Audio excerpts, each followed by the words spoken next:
وہ ہے 16 اگست 2023 کو جو فیصل آباد کے پاس ایک شہر ہے جڑاں والا، وہاں پر کرسچن کالونی کے اندر توہین مذہب کی آڑ میں ایک مبینہ جو بیان کی گئی، اس کی ابھی تصدیق نہیں ہوئی کہ وہ کس حد تک درست ہے، اس کے پیچھے کون ہے، قرآن حکیم کی بے حرمتی، اسے بنیاد بنا کر تقریباً 19 کے قریب گرجوں کو آگ لگائی گئی، جلا کر راکھ کر دیا گیا، وہاں سے صلیبیں اتار کے توڑ دی گئیں، اور تقریباً 86 مکانات جو ہیں وہ نظر آتش ہوئے ہیں۔ اللہ کا شکر ہے کہ کوئی جانی نقصان نہیں ہوا، کیونکہ پہلے ہی اناؤنسمنٹ کر دی تھی وہاں پر مساجد سے لوگوں نے کہ ہم انورٹڈ کاما میں بڑا مقدس کام کرنے والے ہیں، اور شکر ہے وہاں پہ لوگوں کو عقل تھی اور انہیں یہ یقین تھا کہ ہماری اسٹیٹ ہمیں بچانے کے لیے نہیں آئے گی۔ ہماری اسٹیٹ صرف ایکٹیو ہوتی ہے جب کسی اسٹیٹ کے ادارے کے بارے میں کوئی ورڈکٹ دے دے، کبھی غدار وطن کے نام کے اوپر اور کبھی توہین عدالت کے نام کے اوپر۔ عوام الناس کا کوئی پرسان حال نہیں ہے، تو وہاں سے عوام نکل گئی تھی، اس وجہ سے شکر الحمدللہ کافی حد تک بچت ہو گئی، لیکن املاک کو تو نقصان پہنچا ہے، اور جو گرجے ہیں ان کی توہین تو ہوئی ہے۔ جن لوگوں نے بڑی محنت سے سالوں کی کمائی کر کے یہ جمع پونجی اپنی جمع کی تھی، وہ تو لٹ گئی، اور اس پر ترا یہ کہ نہ صرف آگ لگائی گئی بلکہ ان کے گھروں سے چیزوں کو لوٹا گیا۔ کسی کا زیور تھا تو وہ بھی نہیں مل رہا، یعنی ایک قسم کا آپ سمجھ لیں کوئی میدان جنگ انہوں نے بنا لیا تھا اسے۔ اور جو لوگ وہاں نعرے لگا رہے تھے لبیک یا رسول اللہ کے، تو یہ رسول اللہ صلی اللہ علیہ وآلہ وسلم کی تعلیمات کا مذاق اڑانے کے مترادف ہے۔ آپ صلی اللہ علیہ وآلہ وسلم کی تو ایسی کوئی تعلیمات نہیں ہے۔ خیر، وہ نعرے لگانے سے کم از کم عوام الناس کو پتہ چل گیا یہ کون سی پارٹی ہے، کن سے موٹیویٹڈ لوگ ہیں۔ ہمارے جو آئی جی پنجاب ہیں ڈاکٹر عثمان صاحب حفظہ اللہ تعالی، نیک سیرت انسان ہے، اچھے انسان ہیں، ہر جگہ اس طرح کے مواقع کے اوپر وہ پہنچتے ہیں۔ اس موقع پہ بھی وہاں پہ پہنچے وہ، اور انہوں نے ایک بڑی حیران کن بات بتائی جو میرے لیے بڑی اسٹانشنگ تھی۔ وہ کہنے لگے کہ پولیس انہیں روکنے میں اس لیے ناکام ہوئی ہے کہ 6000 کے قریب مجمع بیک اپ میں تیار تھا جس نے وہاں پہ حملہ کرنا تھا، اور ہمارے پاس اتنی نفری نہیں تھی، اگر ہم کنفرنٹ کرتے تو زیادہ نقصان ہوتا۔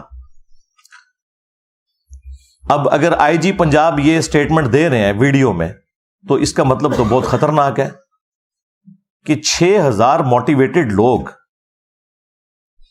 اس طرح کی ایکٹیویٹیز پرفارم کرنے کے لیے وہاں پر موجود تھے، تو یہ اسٹیٹ کس قسم کی تربیت کر رہی ہے، یا یہاں پہ بیٹھے ہوئے لوگ کس قسم کے لوگ پروڈیوس کر رہے ہیں کہ جہاں اتنا بڑا مجمع آپ کو اویلیبل ہو جاتا ہے۔ پلس انہوں نے یہ بھی کہا کہ ہم اگر کوشش بھی کرتے ان کو روک نہیں سکتے تھے، اس لیے ہم نے پھر کوشش کی کہ جو لوگ یہاں سے نکل سکتے ہیں انہیں تو بچا کے نکالیں۔ تو یہ سیدھا سیدھا اسٹیٹ کا فیلئر ہے، اس کو آپ جو بھی نام دیں، اس کی کوئی اور جسٹیفیکیشن نہیں ہو سکتی سوائے اس کے کہ ہم بالکل اسٹیٹ کے طور پر فیل ہو چکے ہیں اپنے شہریوں کو تحفظ دینے میں۔ اور یہ حقیقت بات ہے کہ اس طرح کے جو مذہبی غنڈے ہیں، انہوں نے پاکستان کو نہ صرف غیر مسلموں کے لیے بلکہ مسلمانوں کے لیے بھی جہنم بنا دیا ہے پریکٹیکلی۔ اور ان کا علاج میرے پاس ہے، وہ انشاءاللہ میں نے برین سٹارمنگ کرنے کے بعد 3 نکاتی ایجنڈا رکھا ہوا ہے، وہ میں انشاءاللہ اینڈ پہ بتاؤں گا کہ ان کا علاج کیا ہے، جو اب کرنے کی ضرورت پڑ گئی ہے، ورنہ یہ معاملات اب رکنے کے نہیں ہیں۔ صلیب توڑ کر نیچے پھینکی گئی، مجھے بتائیں اسی فرقے والے کی مسجد سے اگر نقشے نالین پاک کوئی توڑ کے اس طرح زمین پر پھینکے تو انہیں کتنی تکلیف ہوگی. دوسروں کے مقدسات کا یہ احترام نہیں کرتے، اور دوسری طرف پوری دنیا کو ہم یہ میسج دیتے ہیں کہ اسلام جو ہے وہ ریلیجن آف پیس ہے، امن کا دائی ہے. اسلام کا مطلب ہی سلامتی ہے. To acquire peace by submitting your will to اللہ، اپنی رضا اپنے رب کے حوالے کر کے امن و سلامتی کا حصول اس دنیا میں بھی اور آخرت میں بھی، یہ اسلام کی ڈیفینیشن ہے. اور پریکٹیکلی اس وقت مسلمان انسانیت کے لیے ایک درد سر بن چکے ہیں. ہے مٹھی بھر ہیں، میجورٹی مسلمانوں کی ایسی نہیں ہے، لیکن چونکہ ڈومیننٹ ہیں، مسندوں پہ یہ لوگ بیٹھے ہوئے ہیں، باقی لوگوں کو ڈرائیو کرتے ہیں اور ان کی برین واشنگ کر کے چڑھا دیتے ہیں اپنے مخالفین کے اوپر. یہاں پہ بھی جو تفصیلات آئی ہیں وہ یہ ہے کہ آلموسٹ صبح 5 بجے کے قریب چند صفحات قرآن کے ایک صحافی کوئی وہاں سے کوئی فیمیل گزر رہی تھی، انہوں نے آبزرو کیے، ان کے اوپر ریڈ انک کے ساتھ کچھ گستاخانہ کلمات بھی لکھے تھے قرآن کے صفحات کے اوپر، اور ساتھ کچھ کرسچنز کی تصویریں سٹیپل ہوئی ہوئی تھیں. اب یہ خود ہی ڈاؤٹ فل چیز ہے کہ جو شخص توہین کرے گا وہ اپنی تصویر ساتھ سٹیپل کرے گا کہ میں کر رہا ہوں. تو اس سے تو لگتا ہے کہ یہ کوئی پری پلان تھا. اور یہ آئی جی پنجاب ڈاکٹر عثمان صاحب نے یہ بھی ساتھ بولا تھا کہ یہ سب کا سب معاملہ پلان تھا. تو 9 مئی اگر پلان ہو کے ہو تو ہم دیکھتے ہیں کس طریقے سے فوراً ساری گرفتاریاں 10,000 کے قریب ہو گئیں. 16 اگست 2023 جو میں سمجھتا ہوں اس سے بڑا واقعہ ہے، اور آپ خود مان رہے ہیں کہ یہ پلان ہے. اس کے اگینسٹ تو ہم نے اس کے مقابلے میں 6,000 بندے تو ہمیں اندر نظر نہیں آئے ہیں، وہ 100 بندے پکڑے ہیں، اور ان میں سے بھی اکثر ایسے ہیں جو بے قصور ہیں، وہ ثابت ہو جائے گا سوائے چند دے کے. اور جو اصل مجرم ہے جو پیچھے ان کو گائیڈ کر رہے ہیں وہ سکون سے اے سی والے کمروں میں بیٹھے ہوئے ہیں، تماشا دیکھ رہے ہیں. تو وہ چند صفحات تھے جن پہ ریڈ انک سے گستاخانہ کوئی جملے لکھے ہوئے تھے، وہ کسی کے پاس آ گئے، بس وہ پھر انہوں نے مسجدوں سے اعلان کر دیے. وہ آپ کو پتہ ہے ایک کوئی وہ شکل سے لگ رہا تھا شاید اس نے کبھی نماز بھی نہ پڑھی ہو، ٹھیک ہے، اس نے کہا کہ جی مسلمانوں کب نکلو گے، اور وہ ویڈیو بڑے فخر سے بنوائی. اس کو تو خیر پکڑ لیا، یاسین نام ہے اس کا، اس کو تو انہوں نے اندر کیا ہوا ہے، لیکن ظاہر ہے اس کے پیچھے جو ماسٹر مائنڈ ہے جب تک وہ نہیں پکڑے جاتے تو ان کا کوئی علاج نہیں ہے. خیر اس کے بعد یہ سارا موب اکٹھا ہوا. بہرحال پھر بھی یہ 6-7 گھنٹے اسٹیٹ کے پاس تھے.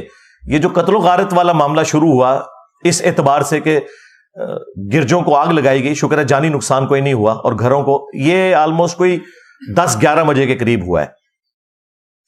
ان 5 گھنٹوں میں امن کمیٹی کے ذریعے انہوں نے کوشش کی، لیکن وہ بس کاغذی کارروائی تک ہی رہی. جنہوں نے کام ڈالنا تھا انہوں نے ڈال دیا. اور اب آپ دیکھ رہے ہیں کہ ہمارے جو نیکسٹ ہونے والے چیف جسٹس صاحب ہیں قاضی فائز عیسیٰ حافظہ اللہ تعالی، وہ بھی وہاں پہ پہنچے ہوئے تھے. فیض آباد دھرنے کے اوپر جو قاضی فائز عیسیٰ نے فیصلہ تحریر کیا تھا ان دھرنوں کے بارے میں، ان مذہبی جنونی لوگوں کے بارے میں، خصوصاً اسی جماعت کے بارے میں جس کو اس وقت کی اسٹیبلشمنٹ نے اس وقت کی پولیٹیکل گورنمنٹ کو کمزور کرنے کے لیے یوز کیا،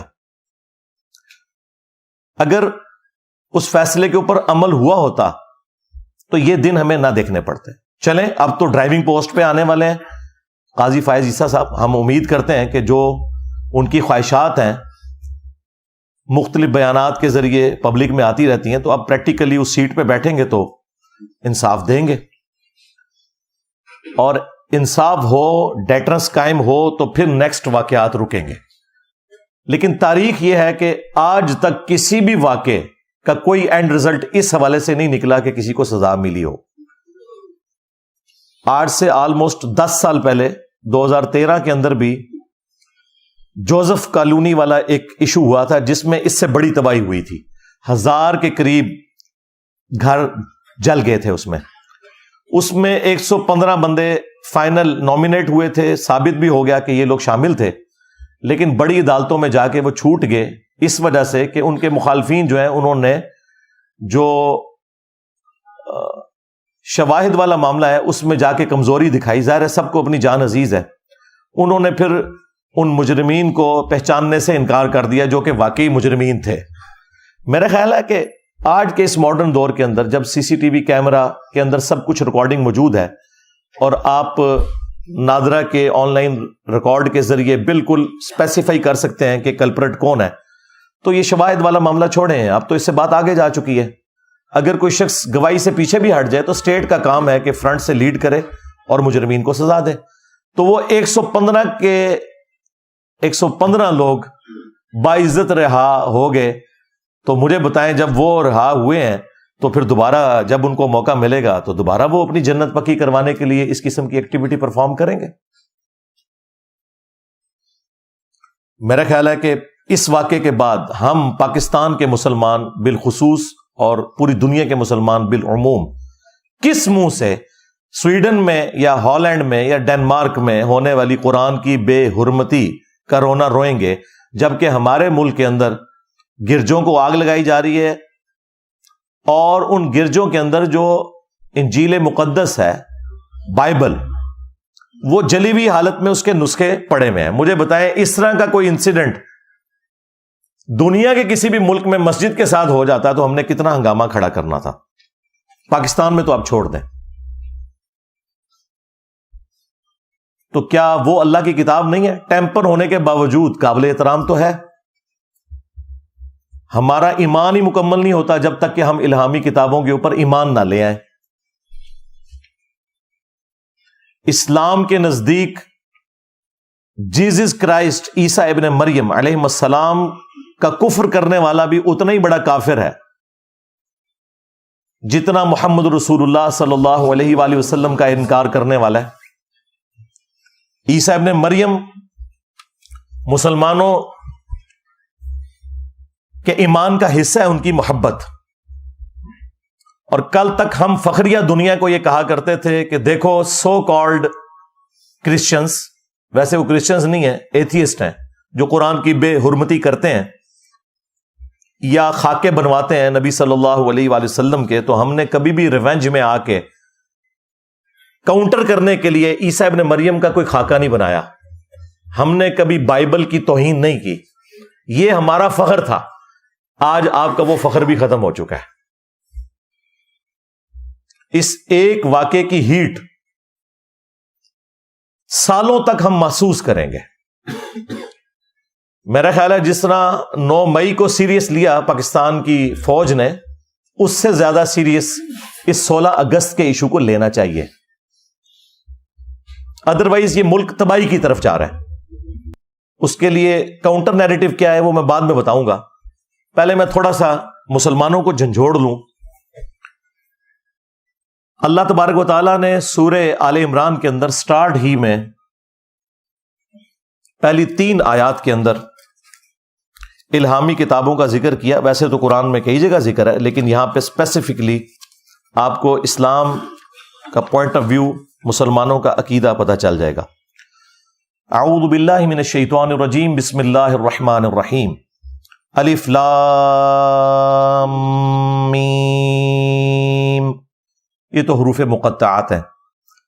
اللہ لا الہ الا هو الحی القیوم، اللہ ہی ہے کہ جس کے سوا کوئی معبود نہیں، اور وہ خود سے زندہ ہے، ہر چیز کو قائم کیے ہوئے ہے، تھامے ہوئے ہے۔ نزل علیک الکتاب بالحق، اے محبوب صلی اللہ علیہ وآلہ وسلم، یہ قرآن کتاب ہم نے آپ کے اوپر نازل کی ہے حق کے ساتھ، با مقصد، پرپز فل، مصدقا لما بین یدیہ، جو کہ تصدیق کرتی ہے ان کتابوں کی جو پہلے سے موجود ہیں لوگوں کے ہاتھ میں۔ تصدیق اس اعتبار سے کرتی ہے کہ وہ کتابیں بھی اللہ کی کتابیں تھیں، اور پریکٹیکلی تصدیق اس اعتبار سے کرتی ہے کہ ان کتابوں میں آخری کتاب اور آخری پیغمبر صلی اللہ علیہ وآلہ وسلم کی پروفیسیز موجود تھیں۔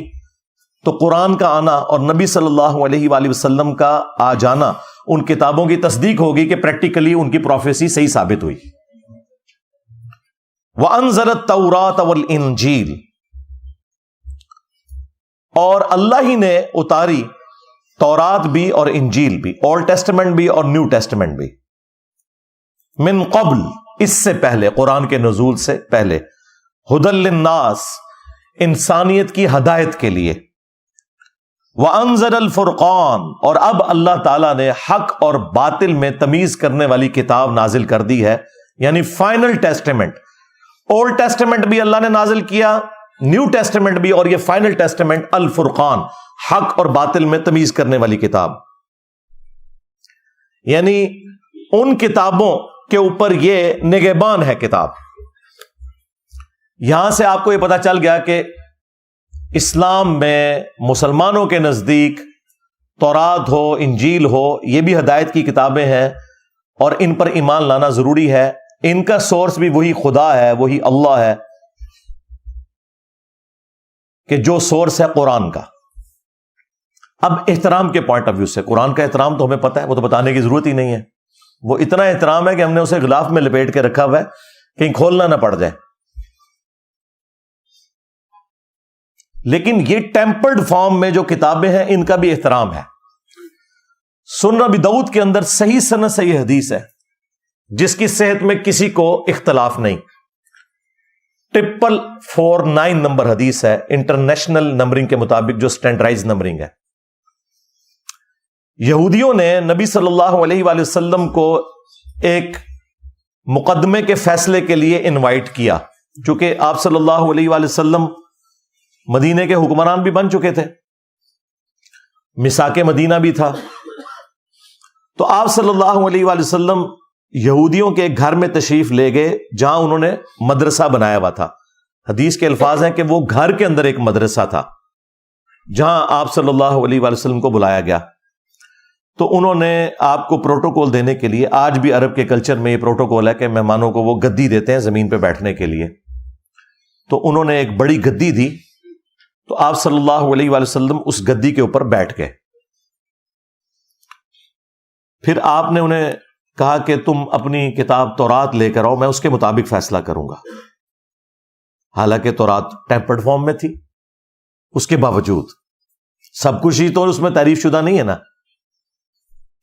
جب انہوں نے تورات پیش کی نبی صلی اللہ علیہ وآلہ وسلم کو، تو آپ صلی اللہ علیہ وآلہ وسلم نے اپنی پیٹھ کے نیچے سے وہ بڑی گدی نکالی، اپنے سامنے رکھی، خود زمین پر بیٹھ گئے اور تورات کو اس گدی کے اوپر رکھا، اور ساتھ آپ صلی اللہ علیہ وآلہ وسلم نے فرمایا آمنت بک، میں ایمان لایا اس تورات کے اوپر، وبمن انزلک، اور میں اس پر بھی ایمان لایا جس نے اس کتاب کو نازل کیا۔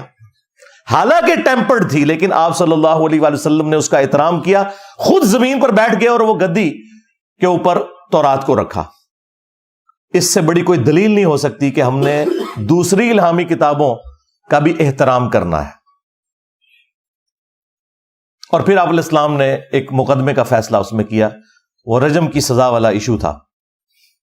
بہرحال یہ حدیث مسلمانوں کے لیے ایک لمحہ فکری ہے کہ آپ کے نبی صلی اللہ علیہ وآلہ وسلم تو تورات کا احترام کر رہے ہیں، اور اس نبی کی محبت میں لبیک یا رسول اللہ کے نعرے لگاتے ہوئے آپ لوگ تورات اور انجیل کو آگ لگا رہے ہیں۔ کیونکہ اس وقت جو بائبل ہے نا، کنگ جیمز ورژن جو اس وقت دنیا میں چل رہا ہے، وہ انجیل مقدس، وہ اکٹھی چھپتی ہے۔ جو بائبل سوسائٹی انارکلی لاہور والے پرنٹ کرتے ہیں، اس کے باہر لکھا ہوتا ہے بائبل مقدس، لیکن اس میں وہ ساری ہیں، اولڈ ٹیسٹمنٹ بھی ہوتا ہے، نیو ٹیسٹمنٹ بھی، اور حضرت داؤد علیہ السلام کے صحائف اور باقی ساری چیزیں اس میں شامل ہوتی ہیں۔ وہ جلے ہوئے نسخے آپ کے سامنے، بلکہ وہ 1-2 دن تک وہ سارے کا سارا ملبہ وہاں پہ جلتا رہا۔ اور دوسری طرف ہم جو ہے وہ اللہ اور اس کے محبوب صلی اللہ علیہ وآلہ وسلم کے ساتھ وفاداری کا دم بھرتے ہیں، اور ہمارے کرتوت یہ ہیں۔ اسلام نے تو انسانیت کا سبق دیا ہے۔ سورۃ المائدہ کی آیت نمبر 32 میں اللہ تبارک و تعالیٰ نے فرمایا کہ 2 استثناء ہیں۔ نمبر 1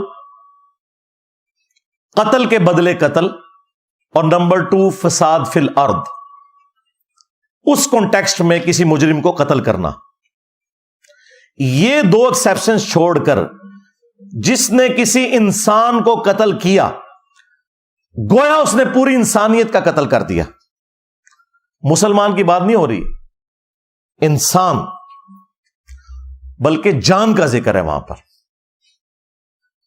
شکر ہے انسان کا ذکر نہیں، ورنہ کہنا تھا کہ انہوں نے ہم تو غیر مسلموں کو انسان نہیں مانتے. اس میں الفاظ ہیں جس نے ایک جان کو قتل کیا، پوری انسانیت کا قتل ہے، سوائے دو ایکسیپشنز کے کہ یا تو وہ قتل کے بدلے قتل ہو رہا ہوں اور وہ بھی جوڈیشری کے تھرو، ایکسٹرا جوڈیشل نہیں ہوگا، قانون آپ نے ہاتھ میں نہیں لینا. دوسرا فساد فی الارض کرنے والے لوگ، وہ بھی جوڈیشری کے تھرو. تو ایک جان کا قتل پوری انسانیت کا قتل. اور ساتھ ہی فرمایا کہ جس نے ایک جان کو بچایا گویا اس نے پوری انسانیت کو بچا لیا. اور یہ جو دوسرے والا پورشن ہے نا، یہ ہمارے ہاسپٹلس کے باہر لکھا ہوتا ہے اور ڈاکٹرز کہتے ہیں کہ ہم وہ مسیحا ہیں جو کہ بچاتے ہیں جانیں، اور سب سے بڑے چور اور ڈاکو یہ لوگ ہوتے ہیں، الا ماشاء اللہ. اور صحیح بخاری میں حدیث ہے کہ اللہ کے محبوب صلی اللہ علیہ وآلہ وسلم نے فرمایا جس نے ایک ذمی غیر مسلم کو جو مسلم اسٹیٹ کے اندر ٹیکس پے کر کے رہ رہا تھا، جس طرح کہ یہاں پہ کرسچنز رہ رہے ہیں، جوز تو اب بہت تھوڑے رہ گئے ہیں، ہندو ہزاروں کی تعداد کے اندر ہے، بلکہ لاکھوں میں ہوں گے. مسلم اسٹیٹ کے اندر ٹیکس دے کر جو غیر مسلم رہ رہے ہیں، جس نے کسی غیر مسلم کو قتل کر دیا تو وہ جنت کی خوشبو بھی نہیں پائے گا، حالانکہ جنت کی خوشبو 40 سال کی مسافت سے آ رہی ہوگی. نبی علیہ السلام کہہ رہے ہیں کہ ایک غیر مسلم کو بھی ناحق قتل کرنے والا جنت میں تو جانا دور کی بات، جنت کی خوشبو بھی نہیں پائے گا. اور یہاں پہ نان مسلم کا ذکر ہے، اور ہمارے یہ جو مذہبی گنڈے ہیں ان کے ہاتھوں سے نہ نان مسلم محفوظ ہیں اور نہ مسلمان محفوظ ہیں. یہ آیات، یہ احادیث کیا انہوں نے کبھی اپنے ممبروں سے بیان کی اور عوام الناس کو نارملائز کرنے کی کوشش کی؟ نہیں، یہ کام کبھی یہ کر ہی نہیں سکتے، ان کو کبھی توفیق ہی نہیں ملنی. ان کی تربیت خود بھی ایسی نہیں ہے، دوسرا ان کی کمپیٹنسی بھی نہیں ہے، اور تیسرا یہ جذباتی ڈاکٹرن کے ذریعے فساد مچا کے رکھنا چاہتے ہیں تاکہ ان کی جو روزی روٹی ہے نا وہ اس سے چلتی رہے.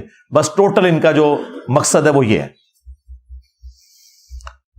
اب آ جائیں آخر میں، جو میں نے 3 نکاتی ایجنڈا برین سٹارمنگ کر کے بڑا سوچ کے تیار کیا ہے. ہو سکتا ہے کہ بعض لوگوں کو وہ برا بھی لگے، اس لیے میں اس کو بیان کرنے سے پہلے آپ سے ریکویسٹ کروں گا، صلو علی محمد و آل محمد، اللہم صلی علی محمد وعلی آل محمد و اصحاب محمد و ازواج محمد و امت محمد اجمعین الی یوم الدین.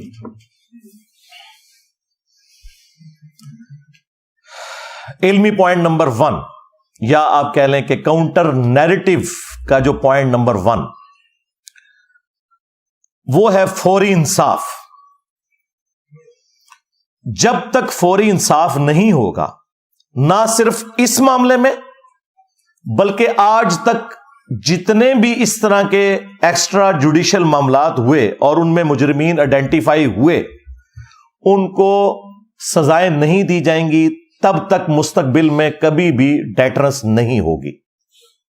اس سے بھی آسان الفاظ میں سمجھاتا ہوں کہ جس طرح ہماری عدالتیں توہین عدالت کے مسئلے میں بڑی سینسٹیو ہیں، اور ہمارے ریاستی ادارے حب الوطنی کے نام کے اوپر کسی کو غدار وطن جب کہہ رہے ہوتے ہیں اور وہ سمجھ رہے ہوتے ہیں، اس معاملے میں جتنے وہ سینسٹیو ہیں، یا ابھی حالیہ جو یہ 9 مئی والا واقعہ ہوا، اس کے اوپر جتنے سینسٹیو ہیں، اور فوراً وہ سارے کے سارے معاملات انہوں نے طے کر لیے ہیں کہ اب یہ بھی ہوگا، یہ بھی ہوگا، وہ بھی ہوگا، اور سینٹ سے بھی انہوں نے اب فائنل اپروول کروا لی ہے، اور کتنی انہوں نے ایکٹس کے اندر تبدیلیاں کروا لی ہیں. اسی طرح کے معاملات جب تک یہ مذہبی گنڈوں کے لیے نہیں ہوتے نا، جنہوں نے پاکستان کو جہنم بنا دیا پریکٹیکلی، مسلمانوں کے لیے بھی اور غیر مسلمز کے لیے بھی، اس معاملے میں سے کچھ بھی نہیں نکلنے والا. اور یہ جو تھوڑی بہت آپ کو پالیسی کا شفٹ بھی پچھلے کچھ سالوں میں نظر آیا نا، اس میں بھی ہمارے ریاستی اداروں کا اس حوالے سے کوئی پلان نہیں تھا کہ انہوں نے یہ کام کرنا ہے. وہ اسی طریقے سے چل رہے تھے کہ مولویوں کو انہوں نے بھرتی کیا ہوا تھا، نان اسٹیٹ ایکٹرز کو اپنے مقاصد کے لیے یوز کرتے تھے، اور پھر مولوی ان کا بھی کام کرتے تھے اور اپنا بھی کام نکالتے تھے. اور یہ باتیں میں اس وقت سے کر رہا ہوں جب انہوں نے گود لیا ہوا تھا. اس وقت کو بات کرنا بھی ایک بڑی دلیری کا کام تھا. آج تو یہ خود کہہ رہے ہیں کہ جی یہ ہمارے گاٹے فٹ ہو گئے، لیکن ان کو اس وقت ہماری بات نہیں سمجھ آئی. میری 2012-13 کی ویڈیوز یوٹیوب پہ اپلوڈ ہے، نیچے اپلوڈنگ ڈیٹ بھی آ جائے گی. میں اس وقت کیا باتیں کر رہا تھا.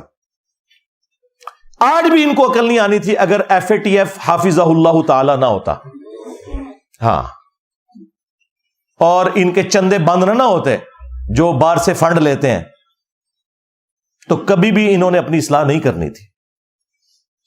یہ جو ضرب عزب یا رد الفساد، یہ جو فوجی آپریشنز ہیں، یہ کرولریز ہیں، یہ بچے ہیں. اصل مسئلہ وہ ہوا ہے FATF والا. اگر وہ نہ ہوتا تو آج ہمیں اس کی ہوش ہی کو نہیں تھی آنی. تو جب تک فوری انصاف نہیں ہوگا، جس طرح کے اپنے معاملات میں فوراً میڈیا کو بھی کنٹرول میں کرتے ہیں، صحافیوں کو بھی پکڑ لیتے ہیں، احتجاج کرنے والوں کو بھی پکڑ لیتے ہیں اور مقدمات ان کے اوپر بنا کے آگے معاملات کو لے کے چلتے ہیں، جب تک اس طرح کا سپیڈی ٹرائل ان مذہبی گنڈوں کا نہیں ہوتا، کچھ بھی نہیں نکلے گا. علمی پوائنٹ نمبر 2 یا کاؤنٹر نیریٹو کا پوائنٹ نمبر 2، میں نے ایک ٹرم اس حوالے سے انٹروڈیوس کی ہے کہ ابھی تک جو فوجی آپریشنز تھے نا، جو بڑے دو ہوئے FATF کی وجہ سے، ضرب عزب اور رد الفساد، اب ایک اور فوجی آپریشن لانچ ہونا چاہیے.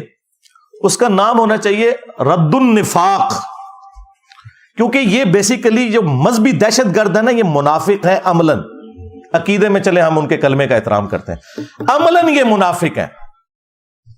اور ان منافقین کے رد کے لیے ایک آپریشن لانچ ہونا چاہیے، رد النفاق. اس کا نام رکھیں رد النفاق، جس نے رد الفساد رکھا تھا نا انہوں نے، رد النفاق. جو اس طرح کے منافقین ہیں جو اسلام کی صفوں میں گھسے ہوئے ہیں، خواہ وہ مسلمان بن کے ہیں یا جس طریقے سے بھی، ان کے خلاف آپریشن ہونا چاہیے. اور اس کے لیے کیا کیا جائے؟ اس میں اس قسم کے جتنے بڑے بڑے لوگ ہیں ان سے گن پوائنٹ کے اوپر اس طرح کے تمام ماضی کے جو واقعات ہیں یا جو یہ حالیہ واقعہ ہوا جڑا والا، اس کی مذمت کروائی جائے. یعنی کہ آپ کی لینگویج میں پریس کانفرنس کروائی جائے. ہاں، اور سمجھ آئے گی. جس طرح 9 مئی کے بعد پریس کانفرنسز کروائی گئی ہیں نا، یہ صرف سافٹ ٹارگٹ پولیٹیشنز ہی ہوتے ہیں کہ ان سے آپ پریس کانفرنسز کروا لیتے ہیں. مولوی تو کوئی آپ کے قابو نہیں آتا. میں نے تو کوئی اس قسم کا غنڈا مولوی نہیں دیکھا جس نے کبھی دبے الفاظ میں بھی مذمت کی ہو.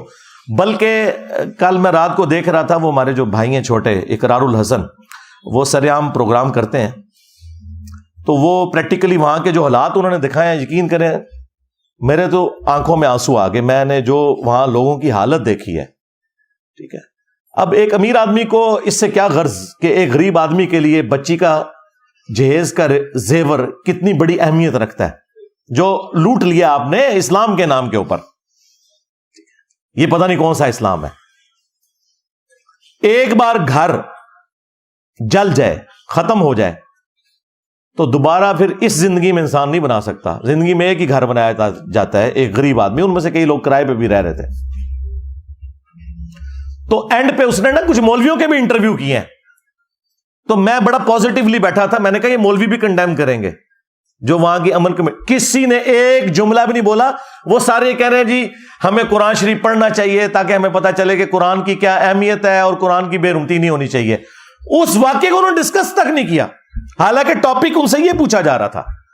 تو اس کا مطلب یہ ہے کہ رد النفاق ضروری ہے. میں کہتا ہوں اس کے اوپر اب سوشل میڈیا کے اوپر کمپین چلنی چاہیے کہ آپریشن رد النفاق لانچ کیا جائے. ان غنڈے مولویوں کو ان سے پریس کانفرنسز کروائی جائیں. جتنی بھی دہشت گرد تنظیمیں ہیں اس قسم کی مذہب کے نام کے اوپر، ان سے لا کر بیان دلوائے جائیں اور وہ اس کی مذمت کریں. اور ساتھ ہی ساتھ جو شریف النفس قسم کے علماء ہیں جن کے ڈنگ نکلے ہوئے ہیں یا ہے ہی نہیں بیچاروں کے، ممی ڈیڈی قسم کے، جس طرح مولانا طارق جمیل صاحب، مفتی عثمانی صاحب، مفتی منیب الرحمان صاحب، ثاقب رضا مصطفی، اس قسم کے جو لوگ ہیں نا، ان لوگوں کو جن کی فین فالوئنگ بہت زیادہ ہے، اس میں کوئی شک نہیں ہے، ان لوگوں کو فرنٹ پہ لا کے یہ تو بغیر کسی دھمکی کے بھی پریس کانفرنس کرنے کے لیے تیار ہو جائیں گے، شریف لوگ بیچارے، ہاں خود وکٹم ہے انہی دہشت گرد تنظیموں کے یہ لوگ، ان سے کم از کم ان سے تو بیانات دلوائے جائیں ان لوگوں کے خلاف جنہوں نے یہ ایکٹیویٹی پرفارم کی۔ یہ رد النفاق کا پہلا حصہ ہے جو میں بیان کر رہا ہوں، اور دوسرا حصہ جو ہے نا وہ علمی پوائنٹ نمبر 3 ہے، جو کاؤنٹر نیریٹو کا تیسرا پوائنٹ ہے۔ یہ بھی میں آج آن ایئر پہلی دفعہ، اس کے لیے میں نے ٹرم سوچی میں کیا ڈیوائز کروں۔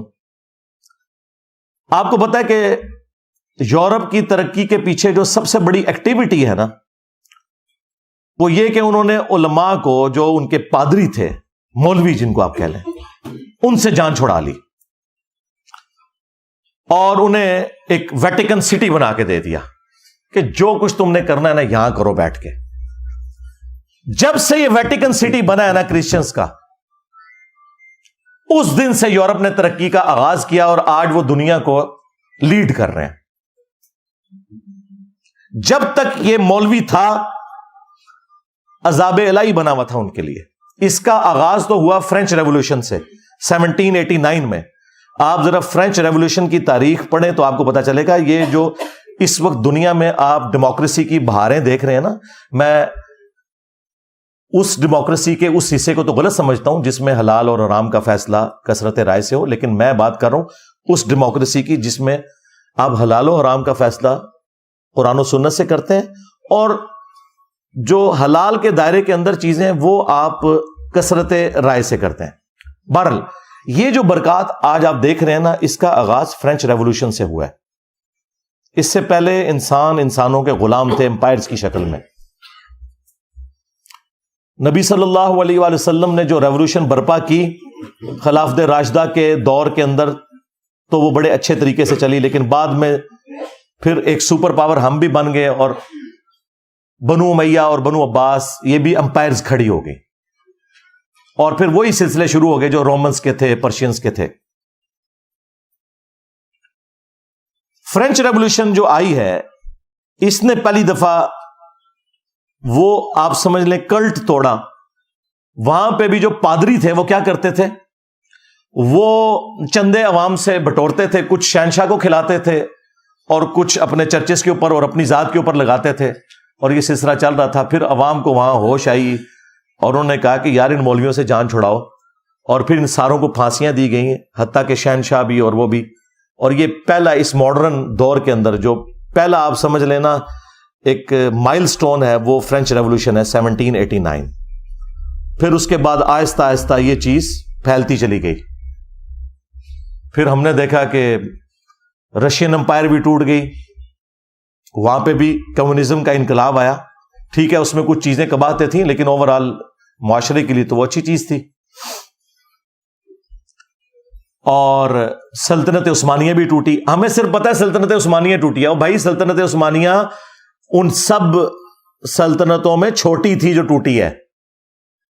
گریٹ برٹن ٹوٹ گیا، جو انسانی تاریخ میں سب سے بڑی حکومت، جہاں سورج ہی غروب نہیں ہوتا تھا۔ اتنی بڑی حکومت تو کبھی بھی کسی نے نہیں کی ہے، نہ منگولوں نے کی نہ مسلمانوں نے کی جو گریٹ برٹن کی تھی، یعنی پورا سب کانٹیننٹ ان کے پاس تھا، اندازہ کریں۔ اور ادھر سے آسٹریلیا اور وہ سارے علاقے اور پھر افریقہ تک ان کی حکومت وہ بھی ٹوٹ گئی۔ جرمنی کی حکومت بھی ٹوٹی۔ یہ ساری کی ساری امپائرز ٹوٹنا شروع ہوئی، لیکن آغاز ہوا فرینچ ریولوشن سے، اور اس کو اگر آپ سٹڈی کریں گے تو آپ کو پتا چلے گا وہاں بھی مسئلہ مولوی تھا۔ یہ آج آپ جو سکون کی زندگی دنیا میں گزار رہے ہیں نا، آپ نے ارطغرل ڈرامے میں، وہ تو زیادہ تر تو ڈرامہ ہی ہے اس کے اندر، لیکن اوورآل جو چیز دکھائی گئی ہے نا، یہی ہوتا تھا کہ لوگ بےچارے دن کے وقت شکار کرنے گئے ہیں، واپسی پہ آئے تو سارے فیملی ممبرز ہی قتل ہو گئے ہیں، کسی قبیلے نے حملہ کیا اور سارا کچھ ملیا میٹ کر دیا۔ اب تو اس طرح نہیں ہوتا، یہ ساری برکات ہے فرینچ ریولوشن کی اور اس کے بعد امپائرز گرنے کی. اور پھر آخری جو بلو ہوا ہے نا وہ سیکنڈ ورلڈ وار ہے. ہٹلر ایک اس دنیا کے لیے عذاب الہی تھا، لیکن اس کا فائدہ یہ ہوا کہ ہٹلر کی ان جنگوں کی وجہ سے اگرچہ وہ جنگ تو ہار گیا، لیکن گریٹ برٹن اتنی کمزور ہو گئی کہ انہیں مجبوراً ہمیں آزادی دینی پڑی. یہ آپ کو جو بتایا جاتا ہے نا ہمارے بزرگوں کی قربانیاں، یہ بزرگوں کی قربانیاں بعد میں ہیں جو پارٹیشن کے وقت ہوئی. بیسیکلی گریٹ برٹن اس امپائر کا بوجھ اب اٹھا ہی نہیں سکتی تھی. ان کے پاس اتنے ریسورسز نہیں رہے تھے کیونکہ وہ اس دوسری جنگ عظیم میں اتنے کمزور ہو گئے تھے کہ یہ معاملات چلا نہیں سکتے تھے. اگر وہ دوسری جنگ عظیم نہ ہوئی ہوتی نا تو آج یہاں پہ بلٹ ٹرین چل رہی ہوتی. ہاں یعنی انگریز بیٹھے ہوتے ہیں. ہاں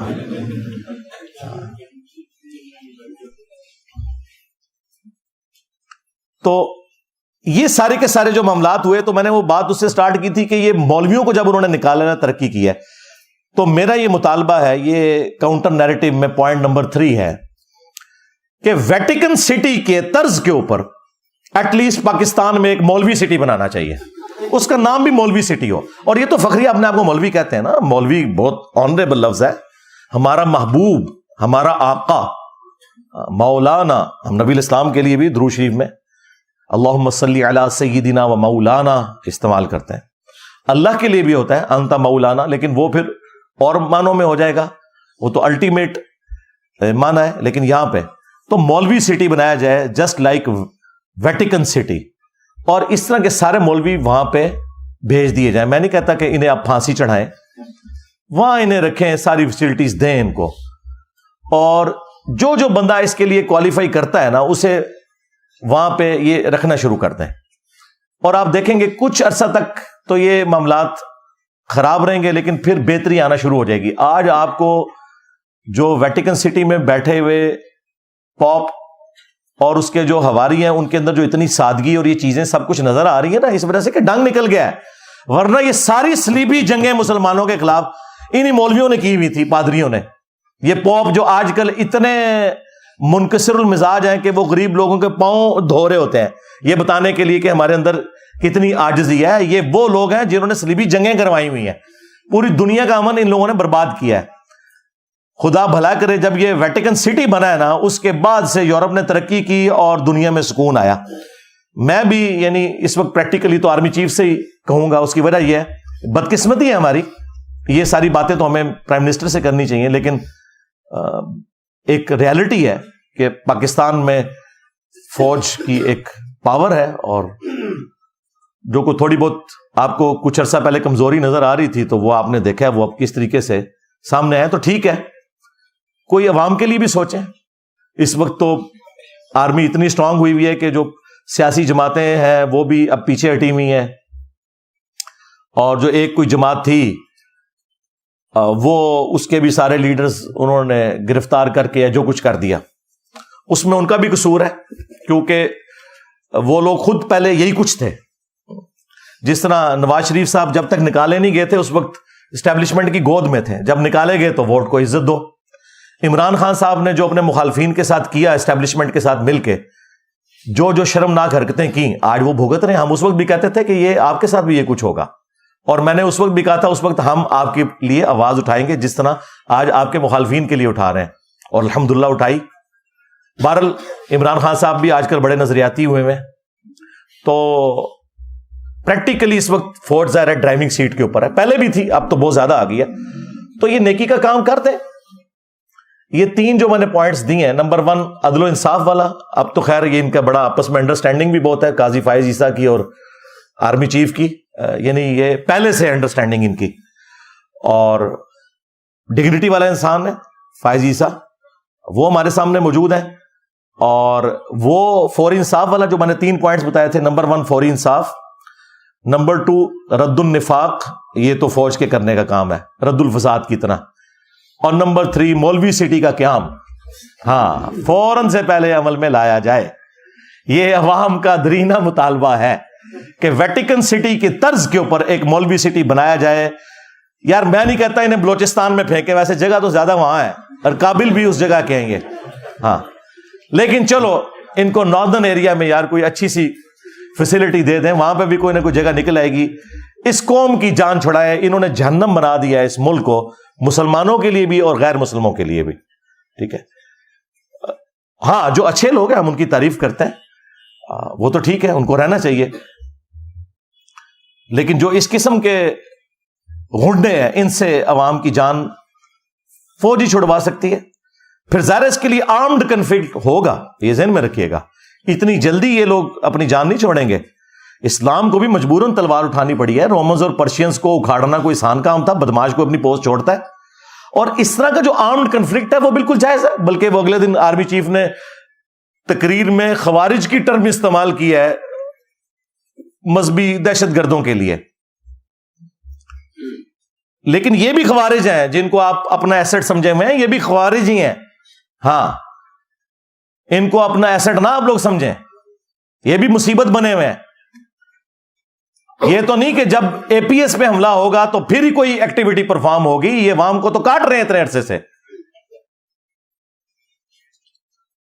تو یہ مولوی سٹی کا قیام بہت زیادہ ضروری ہے، اور عام کنفلکٹ ہو تو ضرور ہو. آپریشن رد النفاق کے نام سے لانچ کیا جائے. اور اللہ تعالیٰ نے سورۃ الحج میں آیت نمبر 40 میں ارشاد فرمایا کہ اگر اللہ تعالیٰ بعض لوگوں کو بعض سے ٹکروا کر، یعنی جنگوں کا معاملہ نہ کرتا، تو کوئی خانقاہ، کوئی گرجا، کوئی معبد جو یہودیوں کے عبادت خانے اور کوئی مساجد یہ سلامت نہ رہتی کہ جہاں پر اللہ کا کثرت سے ذکر کیا جاتا ہے. اسلام نے تمام مذاہب جو آسمانی ہیں ان کی عبادت گاہوں کے بارے میں کہا کہ یہ قائم ہے اور ان میں اللہ کا ذکر اس لیے ہو رہا ہے کہ بعض کو بعض سے اللہ تعالیٰ ٹکرواتا ہے. یعنی جو جہاد ہے، قتال ہے، جو صحیح کاز کے لیے ہو، یہ اس کی برکت سے یہ سب کچھ ہوتا ہے. دیکھ لیں کرسچنز جب پورے عروج پہ تھے، یہودیوں کو گھسنے نہیں دیتے تھے یروشلم میں. یہ تو بیت المقدس جب سیدنا عمر نے فتح کیا تو انہوں نے انٹرنیشنل سٹی ڈکلیئر کیا اور یہودیوں کو آنے کی اجازت ملی. تو وہ اگر آرمڈ کنفلکٹ سیدنا عمر نہ کرتے، جنگ یرموک نہ ہوئی ہوتی، تو یہودی اپنے اس علاقے میں واپس جا سکتے تھے یا وہاں زیارت کے لیے جا سکتے تھے. تو اس طرح کا آرمڈ کنفلکٹ تو کرنا پڑتا ہے. باقی اسلام نے کبھی تلوار کی زور پہ کسی کو اسلام میں داخل نہیں کیا. ہاں، وہ سورۃ البقرہ میں واضح آیت ہے، لا اکراہ فی الدین قد تبین الرشد من الغی. دین قبول کرنے کے معاملے میں کسی کے اوپر کوئی جبر نہیں ہے. اللہ تعالیٰ نے ہدایت کو گمراہی سے الگ کر کے بیان کر دیا ہے. اب جس کی مرضی وہ قبول کرے، جس کی مرضی نہ قبول کرے. اینڈ پہ میں پھر ریکویسٹ کروں گا کہ انصاف کا دامن تھاما جائے اور فوراً سے پہلے کوئی اس معاملے میں حق کی آواز سننے کو ملے ہمارے بڑوں کی طرف سے، چیف جسٹس کی طرف سے، آرمی چیف کی طرف سے. پرائم منسٹر تو اس وقت پریکٹیکلی کوئی ہے ہی نہیں ہے کیونکہ الیکٹڈ بندہ نہیں ہے، لہٰذا وہ تو ایک برکت کے لیے ہیں، ان کا بھی چلے نام لے دیتے ہیں، وہ بھی خوش ہو جائیں. تو جب کوئی الیکٹڈ پرائم منسٹر آئے، کوئی بھی آئے جو عوام کا نمائندہ ہو، تو اس کے لیے میں پہلے ریکویسٹ کر رہا ہوں کہ آپ نے حق کے لیے، انصاف کے لیے کھڑے ہونا ہے عوام کے ساتھ. اور سورۃ المائدہ میں اللہ تعالیٰ نے یہاں تک فرمایا کہ اے ایمان والو، اللہ تعالیٰ کے لیے گواہی دیتے ہوئے انصاف کے لیے کھڑے ہو جاؤ اور تمہیں کسی قوم کی دشمنی اس پر نہ ابھارے. وَلَا يَجْرِمَنَّكُمْ شَنَآنُ قَوْمٍ عَلَىٰ أَلَّا تَعْدِلُوا اعْدِلُوا هُوَ أَقْرَبُ لِلتَّقْوَىٰ. کسی قوم کی دشمنی تمہیں اس پر نہ ابھارے کہ تم انصاف کا راستہ چھوڑ دو. انصاف کرو، یہی تقوی کے قریب ہے. آپ نے یہ نہیں دیکھنا کہ اس میں اب رگڑا ہمارے مسلمان بھائیوں کو لگ رہا ہے، نہیں، رگڑا لگانا ہے. تب ہی آپ پاکستان کو ایک بہتر مستقبل دے سکتے ہیں. میں اس پہ اور بھی کافی دیر بول سکتا تھا لیکن وہ پھر ویڈیو بہت لمبی ہو جائے گی. لیکن میں نے اتنی بات کی ہے کہ جو عوام الناس تک پہنچے اور بڑوں تک پہنچے اور سوشل میڈیا کے ذریعے یہ آواز بلند ہو کہ اب پاکستان کو جو آپ لوگوں نے جہنم بنایا ہوا ہے، خدا کے لیے ان لوگوں سے ہماری جان ہمارے بڑے چھڑوائیں اور کاؤنٹر نیریٹو بھی میں نے دے دیا ہے. یعنی لوگ کہتے ہیں کہ صرف لوگ چیختے ہیں، میں تو ہر کریٹیکل ٹاپک کے اوپر بولتا ہوں، پھر کاؤنٹر نیریٹو بھی اور اس کا سولوشن بھی دیتا ہوں. اینڈ پہ ہم دعا کرتے ہیں پاکستان کے لیے بالخصوص اور باقی مسلم امت کے لیے بالعموم اور باقی پوری انسانیت کے لیے بالعموم کہ اللہ تعالیٰ اس دنیا کو رہنے کے قابل جگہ بنائے.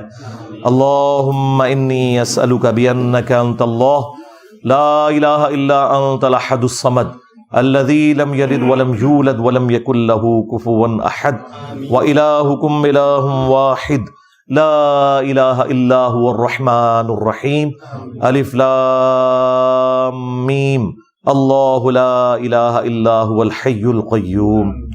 اللہم صلی علی محمد وعلی آل محمد. اللہم ربنا آتنا فی الدنیا حسنہ وفی الآخرۃ حسنۃ وقنا عذاب النار.